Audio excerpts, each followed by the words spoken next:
Dans cette vidéo, je vais créer une énorme farm à nourriture parce que... Tac, tac, tac, tac, tac, tac. Ouais, j'en ai vraiment besoin. Pour faire cette farm, il va me falloir beaucoup de bois. Donc, meilleur truc à faire, me réparer ma hache. J'ai déjà quelques stacks de bois qui sont prêts pour le build, mais il va m'en falloir bien plus. Est-ce que le squelette va réussir à tuer le creeper pour avoir un disque? Oh, parfait. On démarre très bien la vidéo. Bon, maintenant, évidemment, il va falloir s'y mettre. Je vais couper les arbres un par un, je vais les planter comme ça, et je vais les empiler. Je pense que c'est assez optimisé pour l'instant. Ok, on peut commencer le build. J'ai choisi un emplacement juste à côté du village, pour que ça soit optimisé, et je pense qu'il n'y aura pas trop besoin de faire de terraforming, vu que ça sera en hauteur. Donc j'ai commencé un peu à délimiter la zone du build.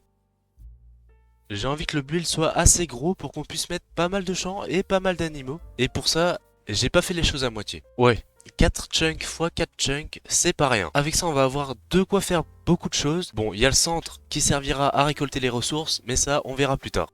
Pour être sûr d'avoir assez de place, je vais quand même faire 3 étages. Là, au moins, on est bien.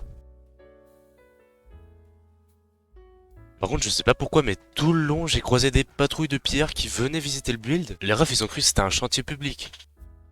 J'avais à peu près fini tous les étages, ou plutôt toute la structure, et maintenant il manquait plus qu'à remplir toutes les cases. C'est ce qui allait être le plus long.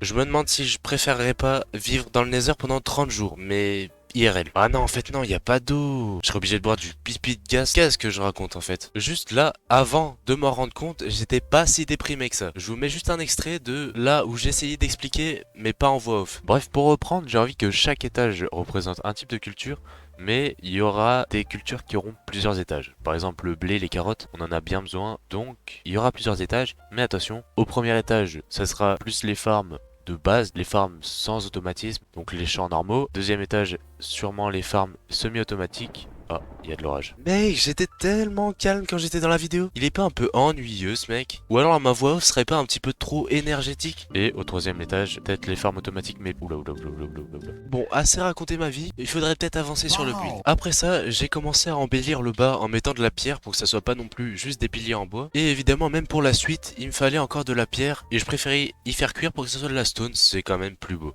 J'ai commencé aussi à faire les détails parce que pour ce build, j'avais envie d'allier la beauté du build avec l'efficacité. Oh, c'est beau ce que je raconte. J'ai aussi rajouté la stone sur les contours. Avant de tout remplir entièrement, j'avais quand même envie de commencer le creux au milieu qui nous permettra de stocker toutes les ressources. En plus, ça me permet de récolter de la terre. Et la terre, je vais en avoir beaucoup besoin pour combler la plupart des trous de cette farm. Et après avoir aplati la surface, je me suis mis au boulot.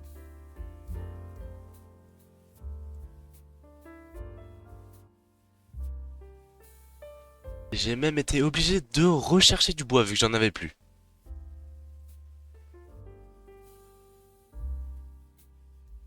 Et enfin, après plusieurs heures étalées sur plusieurs jours, j'ai enfin terminé de remplir tous les étages. L'étape suivante était de créer des sortes de flaques d'eau en bas. Ça fait office d'une décoration en plus. Et vous allez voir, c'est assez logique si on regarde le build en entier. Pour le remplissage des trous avec de l'eau, il fallait mieux y avoir des algues. Parce qu'avec les algues, l'eau elle se propage plus facilement. Bref, il me fallait des algues. Je suis allé en chercher et ça s'est vite terminé.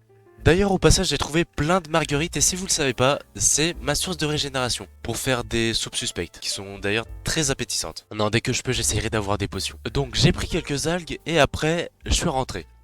Yep, ça va quand même beaucoup mieux pour remplir les trous. Vous voyez comment l'eau elle se propage. Peu de temps après j'avais déjà fini de remplir tous les trous, que ça soit sur les côtés ou sous le build. La prochaine étape c'était de remplir le milieu avec de l'eau pour faire en sorte que tous les items qui tombent au milieu se retrouvent à un seul endroit. Et c'est là qu'on récolterait tous les bénéfices de cette farm.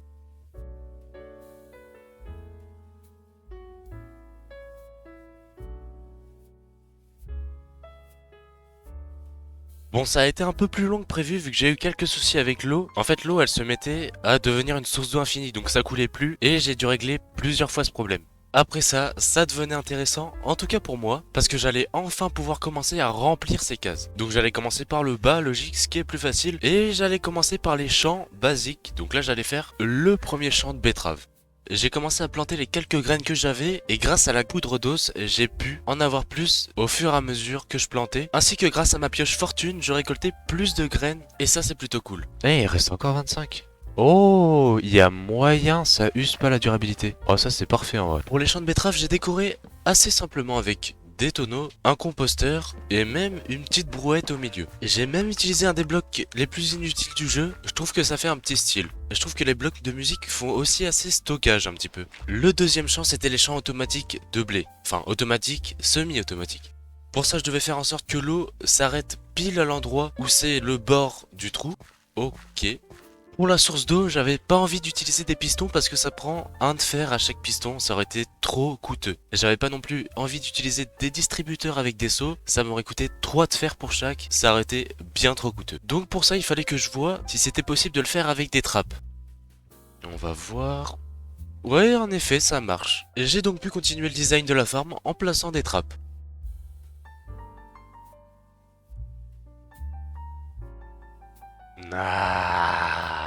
Voilà, et pour le design du champ, j'ai fait quelque chose d'assez basique, juste de sorte à ce que l'eau puisse s'écouler tranquillement et pousser les items jusqu'au bout. Maintenant, go passer au champ de patates. Bon, là j'ai une petite faim et grâce à ce que j'ai récolté tout à l'heure, je vais pouvoir me faire une petite soupe aux betteraves. Je me demande bien qui fait des soupes aux betteraves dans Minecraft. Vu que j'ai pas assez de patates, j'attendrai d'en avoir un peu plus pour les planter. Bon, j'ai continué le build et j'ai construit une farm à citrouilles, donc c'est juste un champ basique, une farm à champignons, un petit espace clos et sombre où les champignons peuvent pousser à l'intérieur, et un champ de blé normal.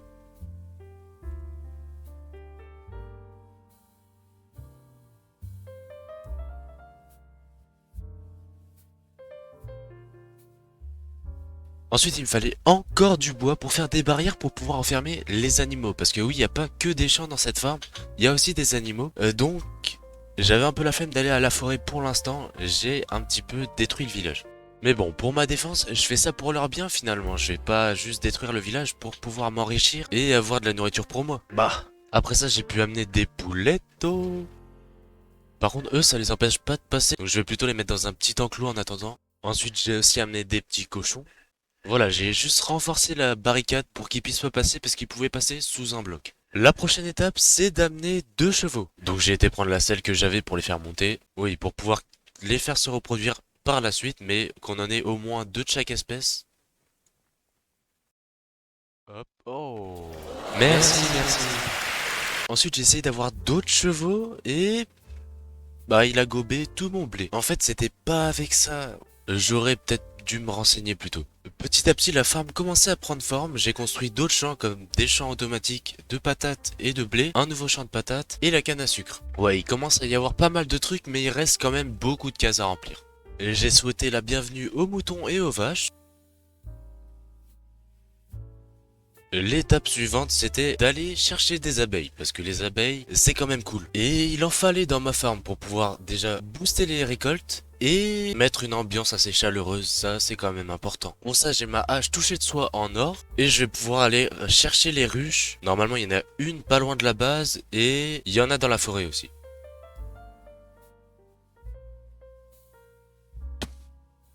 Aïe aïe aïe aïe aïe aïe, il faut que j'arrête vraiment. Un jour, je le sens, je vais mourir de chute juste en tombant dans un petit trou. Quand j'ai ramassé la ruche, il y avait 3 abeilles dans la ruche. Ça m'a permis d'avoir l'achievement, mais en plus, ça me permet d'avoir 3 abeilles dans la farm. Ce qui est déjà un très bon début. J'ai placé les abeilles tout en haut de la farm parce que c'est quand même l'endroit le plus confortable pour les abeilles. Elles ont de la hauteur et elles pourront se balader un petit peu partout dans la farm, de fleur en fleur, pour polliniser un petit peu tout ça. Je leur ai quand même mis quelques fleurs à côté, histoire de les régaler.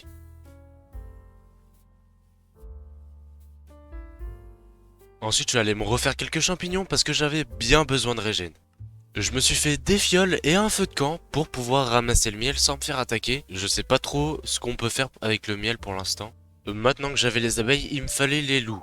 Enfin, les chiens. C'est toujours pratique d'avoir une armée de chiens quand tu veux combattre des mobs. Et c'est toujours cool d'avoir un chien en général. Donc pour ça, il va falloir que je trouve au moins 2 loups. Au début de la vidéo, quand j'étais allé couper du chêne, j'avais croisé quelques loups sur le chemin dans la forêt. Donc j'y suis allé et finalement...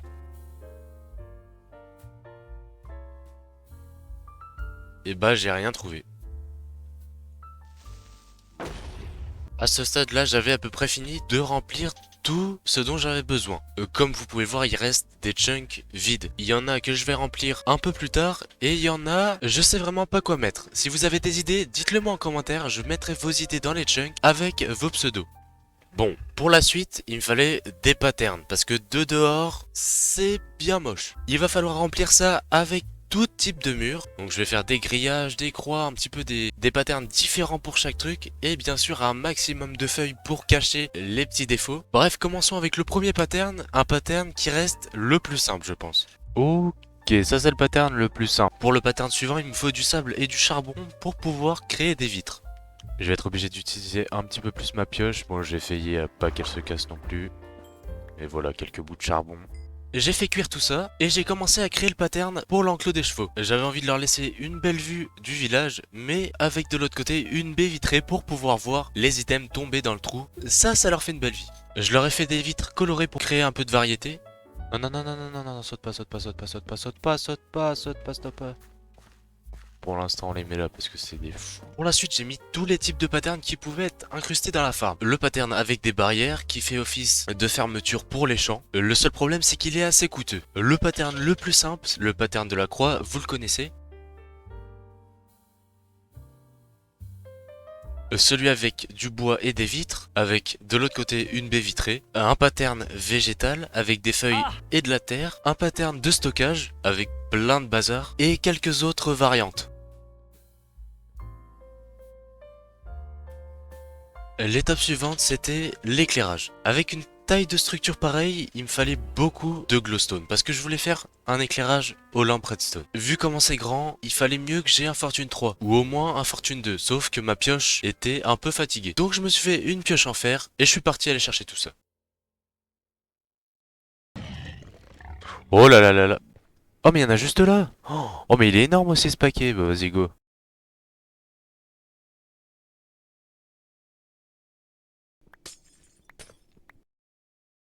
Yep, avec ça j'allais en avoir largement assez. Je me suis donc crafté tout ce que j'avais à faire, la glowstone, les lampes, et j'aurais jamais cru dire ça un jour, mais ça allait me manquer de la redstone. Puisque oui, là j'ai assez de lampes, mais pour les alimenter il faut des torches, et pour le reste de la construction, il me faut beaucoup de redstone aussi. Donc ouais, il fallait que j'aille miner de la redstone. Juste avant de faire ça, j'ai déjà récolté plein de feuilles parce que ça allait me servir pour la suite. Mais après, je suis parti chercher de la redstone. En bref, voilà à peu près ce qui s'est passé dans les grottes. Incroyable, incroyable.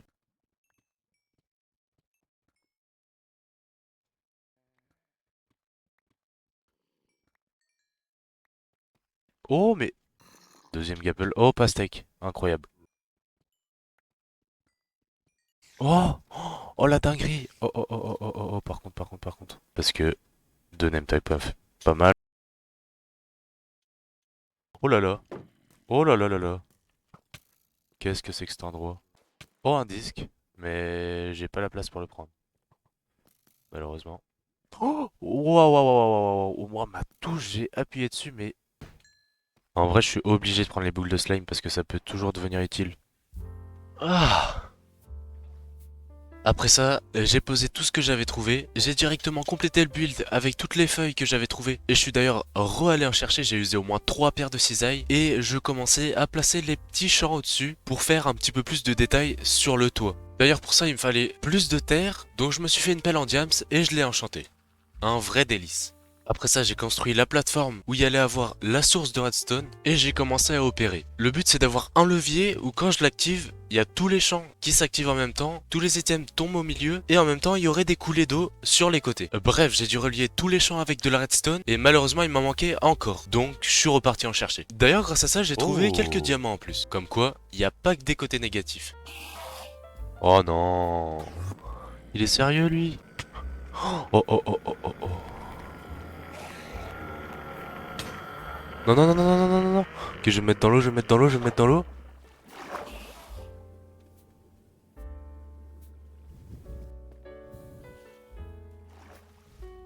Ok, ok, ok. Oh! Heureusement que j'ai ça sur moi. Ah, stupide Enderman. Je pense qu'il est temps de se faire un casque en diamant. Ça pourrait bien me servir. Ok, c'est bon, on s'en va. J'ai surtout pas envie de mourir ici. Oh, il y a un spawner. Oh, à part si... Oh, oh, oh, oh, oh, oh, oh, oh, oh. Ok, ok, ok, ok, on s'en va, on s'en va. Ensuite, je suis définitivement retourné à la surface et j'ai complété les lignes de redstone qui me manquaient. Mais allez toi. Ah oui, petit détail, il y a les vaches et les moutons qui se sont échappés de leur enclos, je sais pas comment, et ça fait qu'ils se baladent tranquillement dans toute la farm. Maintenant que j'avais fait tout ça, il fallait que je finalise le build en faisant les coulées d'eau sur les côtés et à l'intérieur. Pour ça, il fallait juste que je relie la redstone qui active les champs avec des pistons qui retiennent des sources d'eau. Bon, j'ai fait un design assez basique avec une lampe qui va s'éteindre à chaque fois qu'il y aura une activation. Voilà ce que ça donne quand c'est terminé. Après, je suis allé au milieu et j'ai mis le coffre avec les entonnoirs qui récolteront toutes les ressources. Maintenant, il n'y avait plus qu'à tester la machine. En fait, j'ai compris où était le problème. En fait, il y avait zéro problème. C'est juste qu'il fallait que je réactive le levier pour que ça s'active. Résultat des courses, j'ai fait une dernière petite vérification et j'ai testé la machine. Cette fois, ça devrait marcher. Let's go.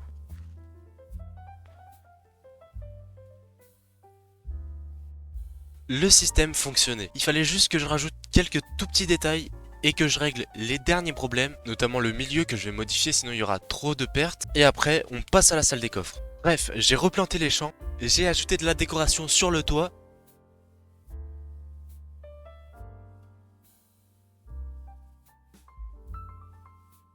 Bon, pour la salle des coffres, je vais rester dans le thème de la maison. Et pour ça, il va me falloir du bois et de la cobble. J'en ai pas mal utilisé pour faire le build, donc je vais devoir aller en chercher un petit peu. Et finalement, on est un petit peu à l'étroit dans cette maison pour l'instant. Je pense le faire là, et ouais, je vais améliorer ici. J'ai décidé de changer un petit peu. Pour la salle des coffres, je vais prendre du bois de bouleau. On verra bien ce que ça donne. Pour la salle des coffres, j'ai fait quelque chose qui me représentait bien. J'ai jamais su ranger mes coffres sur Minecraft. Donc, bah, j'ai fait quelque chose qui ressemblait à rien. Et bien sûr, on n'oublie pas de remercier l'abonné qui a demandé la salle des coffres. Merci à toi, Axou. D'ailleurs, petit détail pour ceux qui ont vu les premiers épisodes, j'ai abandonné l'allée quand je suis rentré. En fait, j'étais juste en train de suivre les coordonnées et bah à un moment je me suis retourné, il était plus là. Je crois que j'ai perdu l'allée. Non. Bon, au pire, c'est pas si grave, je pense que j'en avais pas besoin. J'ai essayé de me consoler comme je peux. Bon, c'est déjà la fin de cette vidéo? Enfin, pas encore. On va se quitter sur quelque chose d'assez beau finalement. Après tout ce temps passé là-dessus, je vais enfin pouvoir profiter de ce build. On va tout de suite pouvoir tester les champs une bonne fois pour toutes. Tout devrait fonctionner.